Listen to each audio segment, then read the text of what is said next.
అనుమానం, నా అనుమానం కూడా.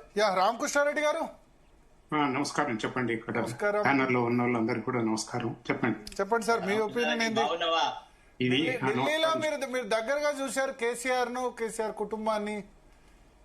ఇవి ఎట్లుంటాయంటే బయట చూడడానికి అందరు బాగానే ఉంటారు, వాళ్ళకి మోటివ్స్ ఉంటాయి. దాన్ని మనం ఎట్లా అనలైజ్ చేయగలుగుతాము? ఇప్పుడు మనం డిస్కషన్ అంతా ట్యాపింగ్ వదిలిపెట్టి ఇంకెక్కడికో పోతున్నాం. ఇక్కడ ఇది 2 ఏళ్ళు అయింది. Criticism against Congress government is dragging అన్న, వాళ్ళకి ఇంటెన్షన్ లేదని. రేవంత్ రెడ్డి కూడా చాలాసార్లు స్టేట్మెంట్ ఇచ్చిండు, ఐ డోంట్ వాంట్ పర్సిక్యూట్ అని. ఈ so far as tapping is concern, కవితనే అన్నది కదా, నా ఫోన్ ట్యాపింగ్, హస్బెండ్ ట్యాపింగ్ అని ఆమెనే ఇది చేస్తుంది.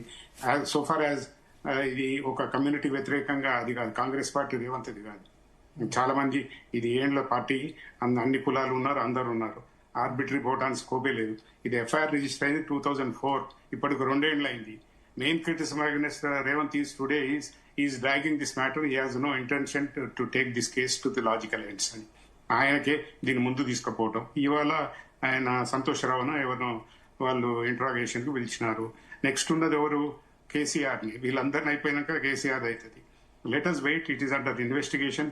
Phone tapping is a serious offence. అందులో జడ్జెస్ కూడా ఉన్నదని వచ్చేసింది వాళ్ళకి. హైకోర్టు కూడా సోమోటో కేసు తీసుకుంది. మనం ఒకటి అంటాని వీల్లేదు. కేసీఆర్ గవర్నమెంట్ లో ఈ స్పెషల్ ఇన్వెస్టిగేషన్ టీమ్ అనేది ఏదో పెట్టిర్రు,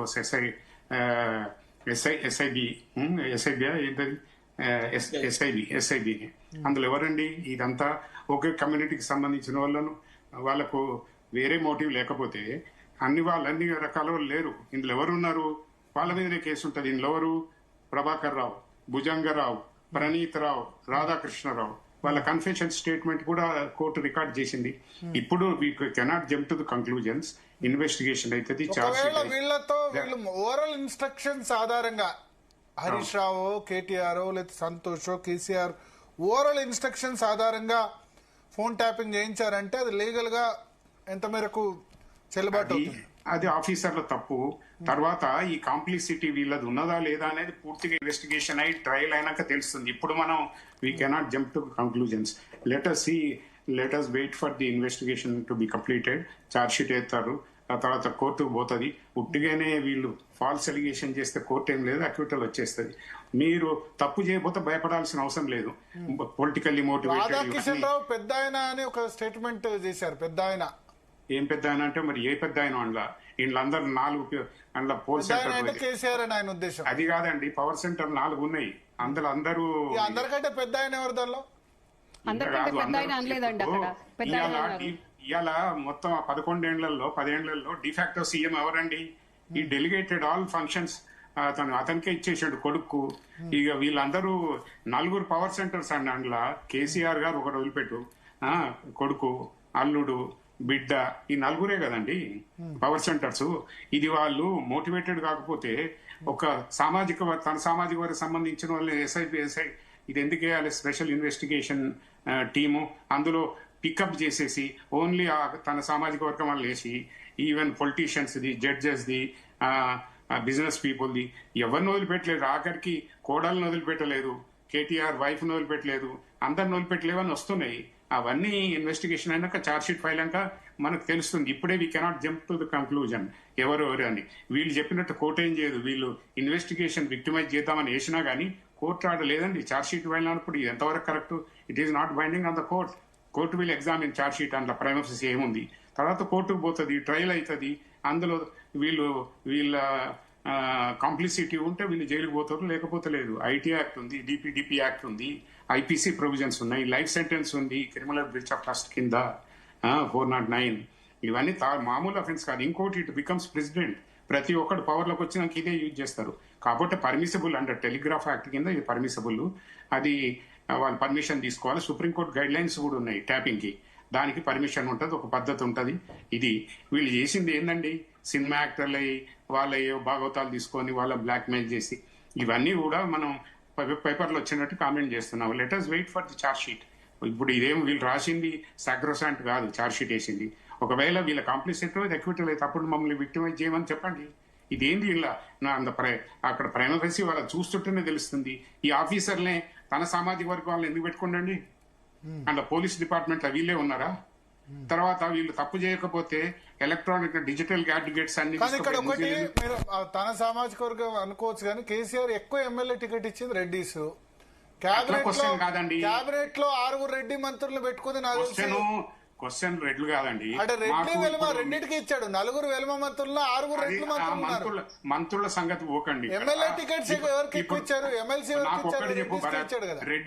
రెడ్డిస్ ఎక్స్క్లూడ్ చేసి నువ్వు పొలిటికల్ పార్టీ పోతావా తెలంగాణలో? అదే మరి చెప్తున్నా, అంటే ఓన్లీ నువ్వు వెల్మాస్ అక్కడ ఇచ్చింది కాదు. ప్రయారిటీ. ఇప్పుడు అసెంబ్లీలో వాళ్ళ స్ట్రెంత్ ఉందో ఉన్నది కాబట్టి కేసీఆర్ అంతమందిని తీసుకున్నాడు. ఇప్పుడు ఎవరు కూడా ఏ కమ్యూనిటీని కాదని ఎవరు ఒక్కటే కమ్యూనిటీ తోటి ఎవరు గెలవరు. 14-18 లో కాంగ్రెస్ కంటే ఎక్కువ రెడ్డి టికెట్స్ కేసీఆర్ ఇచ్చారు. ఈవెన్ అది దాంతో ఫోన్ ట్యాపింగ్ కి ఏం ఇన్ఫరెన్స్ తీసుకుంటావు? అంటే మీరు ఎమ్మెల్యే సొంత టికెట్ కమ్యూనిటీ వెల్మా అని నేను అంటే చెప్తున్నా. వెల్మా అది కాదండి. వాళ్ళని పెట్టారంటే రేపు నువ్వు గెలవని వాళ్ళందరినీ వెల్మా టికెట్ అంటే ఇస్తే అదే సమయంలో డీజీపీగా మహేందర్ రెడ్డి ఉన్నారు. ఇదిగా చూడండి, ఇప్పుడు మనకు స్టేట్ ఫార్మ్ అయిన కానీ అంటే నేను వెలమల్ని సపోర్ట్ చేస్తున్నా, రెడ్డిని వ్యతిరేకిస్తున్నా, రెడ్డిని సపోర్ట్ చేస్తున్నా, వెలమల్ని వ్యతిరేకిస్తాను కాదు కానీ క్యాస్ట్ యాంగిల్ వస్తే చెప్తున్నా నేను. మీరు భరత్ ఇక్కడ కాస్ట్ కు లింక్ పెట్టకండి. ఎవరు ఇది రెడ్డి చేసినా ఇంకో కులం చేసినా బీసీ చేసినా ఫోన్ ట్యాపింగ్ ఒకవేళ జరిగితే అది తప్పే. It will become a president. అందరూ ఇదే వాడతారు. అందులో ఇంట్లో బెడ్రూమ్ లకు 100% శిక్ష పడాలి. శిక్ష పడకపోతే రేవంత్ రెడ్డి కంటిన్యూ చేస్తాడు. బీజేపీ వస్తే బీజేపీ వాళ్ళు చేస్తారు, మళ్ళా బీఆర్ఎస్ వస్తే మళ్ళా చేస్తుంది. దీనికి అధికారులు భయపడాలి. ఐపీఎస్ లు ఐఏఎస్ లు ఫోన్ ట్యాపింగ్ అంటే ఓవరాల్ ఇన్స్ట్రక్షన్ కాదు, నువ్వు ఏదైనా ఉంటే రాసివు, ఫైల్ నోటింగ్ అఫీషియల్ గా ఇవ్వు అని చెప్పే విధంగా కావాలి. లేకపోతే సిస్టమ్ ఏమంటారు కొలాప్స్ అవుతుంది. మీరు చెప్పిన దాంతో నేను 100% ఏకీభవిస్తా. కాంగ్రెస్ ఇంకోటండి భరత్ గారు, ఒకటి ఏనండి, ఈ ఆఫీసర్ లేని ప్రైమ్ పోస్టింగ్స్ కోసం నాకుతారు బూట్లు. పోతే ఏంటంటే వాళ్ళకి 4 పైసలు సంపాదించుకోవాలి. నువ్వు చెప్పినట్టు చేస్తేనే వాడు ఆడుంటాడు. ఇక వాళ్ళు అట్లా నిజాయితీ ఉన్న ఆఫీసర్లు ఇప్పుడు ఏడున్నారు? ఒక్కొక్కని తీసుకుంటే జైల్లో పడతావన్న భయం ఉంటే పైసలు ఎక్కడ ఉందండి? పోవటానికి కూడా రెడీగా ఉన్నారు. ఇవాళ రేపు ఎవడు ఏం లేదు. అది కూడా పెద్ద అదొకటే దూన్ స్కూల్ పోయినట్టే ఉంది. అది అక్కడ కూడా ఫ్రెండ్షిప్ అయితే ఆడ కూడా weavers together in the same jail at the same time అన్నట్టుంది. అది కాదు, ఇప్పుడు మనం ఈ phone tapping charges very serious. కాకపోతే ఇన్వెస్టిగేషన్ స్టేజ్ ఉంది. 2 years అవుతుంది. ఇప్పుడు అయిపోయింది ఇన్వెస్టిగేషన్. ఇవాళ సంతోష్ అయిపోయింది. నెక్స్ట్ ఎవరు వస్తారు? కేసీఆర్ వస్తారు. వీళ్ళన్నది ఆయన ఎగ్జామినేషన్ తెలుస్తుంది. మా బాస్ చెప్పిండు అన్నారు. అందులో కన్ఫెషన్ స్టేట్మెంట్స్ ఉన్నాయి. ఫస్ట్ ఆ ప్రభాకర్ రావు దగ్గరికి వీళ్ళు పోరు కదా, కింద ఏం చేసిండు, ప్రణీత్ రావు తోటి ఎగ్జిక్యూట్ చేసిండు. ఈ కింద ఆఫీసర్లు పోయి ఆయనకు రిపోర్ట్ ఇచ్చారు. ఆయనకు మరి ఎవరు ఆదేశిస్తారు? ఆయనకంటే పై అయినే కదా. ఆయనకంటే పైన ఆయన కేటీఆర్, హరీష్ రావు, కేసీఆర్ తెలియదని నేను అనుకోనండి. అదంతా ఉట్టిదే బక్వాస్. ఇది కేసీఆర్ తెలియదు, మంచోడే రావచ్చు, అవన్నీ వేరు విషయాలు. పొలిటికల్స్ కి వచ్చే వాళ్ళు they will play their game. తెలియదని నేను అనుకోను. అది ఏమైనప్పటికీ తెలియకుండా జరిగిందా ఫోన్ ట్యాపింగ్? అది ఐ డోంట్ బిలీవ్. నేను 30 years క్రిమినల్ ప్రాక్టీస్ చేసిన. ఇది ఏంటంటే ఇన్వెస్టిగేషన్ తర్వాత తెలుస్తుంది. వాళ్ళ కన్ఫెషన్ స్టేట్మెంట్లు ఏం చెప్పారు, తర్వాత విక్టిమ్స్ కూడా వాళ్ళు ఇది చేశారు. ఈయన వైకేరియస్ లైబిలిటీ ఎట్టిపోతుందండి సీఎంకి. అందులో ఆఫీసర్లు ఏం చెప్పారు అవన్నీ బయటికి రాలేదు కదా. ఇది only at the investigation stage. We cannot jump to the conclusions. అది అయిపోయినా చార్జ్ షీట్ ఫైల్ చేసినా అది it is not sacrosanct. Trial court reject చేయొచ్చు. తర్వాత అందులో ఎవరెవరు అందరినీ కూడా అక్యూజ్ చేర్చాలని లేదు. ఎవరెవరికి వ్యతిరేకంగా ఏం లేదో వాళ్ళని తీసేస్తారు. మిగతా వాళ్ళ మీద ట్రయల్ అవుతుంది. ట్రయల్ అయిన తర్వాత కోర్టు ఎగ్జామిన్ చేస్తుంది, అన్ని చేస్తుంది. ట్రయల్ అయినాక అప్పుడు ఫైనల్ జడ్జిమెంట్ వస్తే అప్పుడు మనం ఏది అనేది. ఇక్కడ మోటివ్ ఏంటండి? ఆయన పోయి ఈయన చేసిన ఎక్సెసెస్ ఎన్ని ఉన్నాయి? 10 ఏళ్లలో ఆయన చేసిన ఎక్సెస్ చాలా ఉన్నాయి. మరి న్యాచురల్ గా వేరే పార్టీ వచ్చినప్పుడు వాళ్ళు దాన్ని తీసుకుంటారు, వెంజన్స్ తీసుకుంటారు. రేపు ఈయన పోయినాక కూడా మళ్ళీ ఆయన కేసీఆర్ వచ్చినా మళ్ళీ వీళ్ళ మీద పోతారు. అవి ఉండాలి. అవి పోతే మంచిది. ఎవరి తప్పులు అందరి తప్పులు బయటకు వస్తాయి. ఇప్పుడు ఆయన చేసిన తప్పులు ఇప్పుడు వస్తున్నాయి, రేపు వీళ్ళు చేసిన తప్పులు బయటకు వస్తాయి. ఇంకోటి, కాంగ్రెస్ పార్టీ ఒక రేవంత్ది కాదు. ఆయన ఇది అన్ని కులాలు ఉన్నాయి, అందరు ఉన్నారు. ఈయన ఒక్కడు యూనిలాటరల్ గా డిసిషన్ తీసుకుంటే పార్టీ ఒప్పుకోదు. నేను ఎందుకు చెప్తున్నానంటే మహామహులు అందులో ఉన్నారు. ఈయనకంటే సీనియర్లు 5-6 మంత్రులు ఉన్నారు. ఈయన చీఫ్ మినిస్టర్ కాబట్టి మిగతా వాళ్ళు తక్కువనే ఏం కాదు. కేబినెట్ మీటింగ్స్ అవుతాయి, అవుతాయి, అట్లేం ఉండదు. మనం ఇప్పుడే పోయి ఆయనకేదో ఎగ్జోనరేట్ చేసి ఒక క్యాస్ట్ ఈయన చేస్తుండు అవన్నీ కాదులేండి. ఇవన్నీ political statements. Let us wait for the investigation to complete and charge sheet చూద్దాం. అందులో ఏమొస్తుందో అది వచ్చిన తర్వాత కోర్టుకు పోతుంది. Ultimately it is the court decision which is binding. అప్పుడు ఎవరు పోతారు జైలుకి అనేది